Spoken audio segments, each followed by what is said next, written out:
Welcome to the Salmon Runs YouTube. Enjoy the video. In this video, I will show how to make marshmallow root tea, easy method. Begin by measuring 1 tablespoon of dried marshmallow root per 2 cups of water and bring water to a gentle simmer.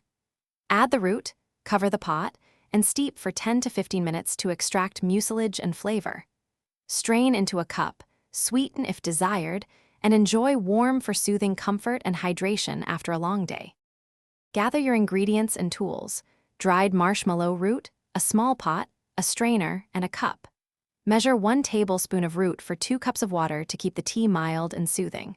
You can add a teaspoon of honey or a squeeze of lemon after steeping to enhance taste without overpowering the root's gentle texture. Keep everything within reach so the brewing process stays calm and easy from start to finish. Start by bringing 2 cups of water to a gentle simmer, not a boil, to preserve the root's properties and flavor. Add 1 tablespoon of dried marshmallow root, cover the pot, and let it steep for 10 to 15 minutes to release soothing mucilage. After steeping, strain the liquid through a fine sieve, pour into your favorite mug, and add honey or lemon if you like. Sip slowly and enjoy the comforting texture and taste. Thanks for watching. Consider subscribing if we helped you.